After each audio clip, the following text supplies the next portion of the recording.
सबसे पहले तो मैं अपने पंचायत के सभी बंधु भाई को नमस्कार करते हुए आने वाला होली के हार्दिक बधाई देता हूँ। साथ ही ये बात सही है कि आपने बहुत अच्छी बात कही।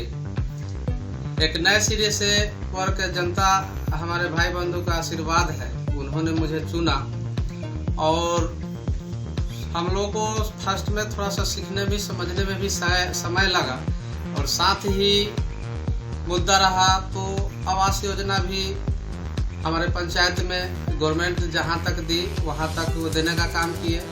साथ ही बहुत सारे वृद्धा पेंशन है, कुछ राशन कार्ड भी है। काम हमारा जो सब कार्यरत बेरोजगारी दूर करने का सबसे बड़ी साधन है कि शिक्षा प्राप्त करना, गार्जियन को बच्चों पर ध्यान देना, कंपटीशन फेस कराना, तो धीरे धीरे बेरोजगारी का भी मुद्दा चली जाएगी। और जल नल हम लोग के यहाँ बहुत ही माने टफ काम हुआ, बहुत जल्दीबाजी में ही, और सभी लोग पानी पी रहे हैं। एक जल नल PhD से फिर आया जिसमें अभी कार्यरत काम चल रही है और हो सकता है कि 10 से 15 दिन में वहाँ भी पाइपलाइन बिछे। और उसके साथ ही अभी नए आवास का हम लोग भी बनाए हैं जिसमें 840 से 839 के लगभग आवास योजना है जो इस पर प्रक्रिया पर काम चल रही है। और जहाँ तक है कि मनरेगा के काम भी लगभग हम लोगों ने जगह जगह पर, जैसे पशु शेड बनाना, स्वच्छता निर्माण कार्य करना। हाँ, ये त्रुटि हो सकती है कि एक ही बार में अगर चाहे तो आदमी पूरा कर ले, तो नहीं बारी बारी से इसकी सिस्टम होता है कि भाई एक जगह हो गया तो फिर दूसरी जगह। हमारे जो मुखिया जी हैं श्रीमती मंजू देवी जी, वो अभी नारी सशक्तिकरण से जुड़ी है। बहुत गरीब बच्चियों को यहाँ पर लाकर के उनको ट्रेनिंग दिलवाना और किताब कॉपी सब जो पटना से हम लोग, हमारी जो मुखिया जी भी जुड़ी हुई है।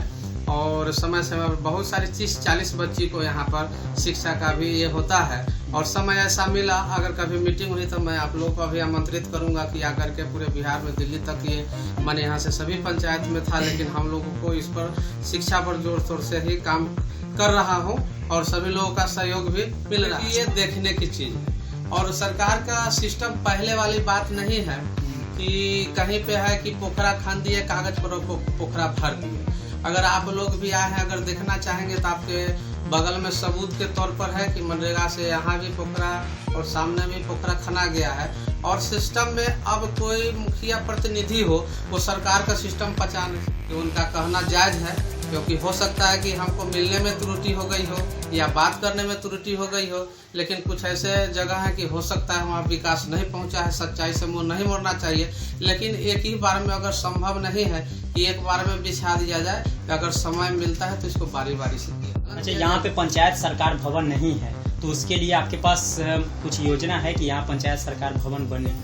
देखिए, पंचायत सरकार भवन का 2 सिस्टम था। एक सिस्टम था जैसे मेरे जानकारी में कि पहले इसके अभाव थी, पंचायत भवन के जगह पर सरकार द्वारा निर्मित किया गया कि पंचायत सरकार भवन बनना है। तो उस समय टेंडर के हिसाब से बनता था कि जिनको टेंडर मिला वो पंचायत बाई पंचायत, 3 पंचायत पर 4 पंचायत पर एक पंचायत सरकार भवन बना, जहाँ पर जमीन मिला या सरकारी जमीन की मुद्दा है कि यहाँ पर इतना डिसमिल जमीन है और यहाँ पर हमारे CO साहब के निर्देश में ये सब काम होता है और बनता भी। लेकिन साथ में ये भी मुद्दा है कि सरकार की दूसरी सिस्टम बनी कि नहीं, पंचायत में प्रतिनिधित्व के द्वारा भी पंचायत सरकार भवन बनाया जाएगा। लेकिन हम लोगों ने जमीन खोजा, सरकारी, ऐसा बात नहीं कि सरकारी जमीन है, लेकिन एक बार में टुकड़ा टुकड़ा करके एक ही जगह 45 डिसमिल या 52 डिसमिल जमीन नहीं है। लेकिन इसके लिए हम लोग लिख के भी BDO साहब से बात करके भी दिया गया कि सर अब जो रीजन हमारी आ रही है तो सबसे मुद्दा रहेगा कि पंचायत सरकार भवन बनवाया जाए, जिससे हमारे जनता भाई को ब्लॉक से ज़्यादा उस पर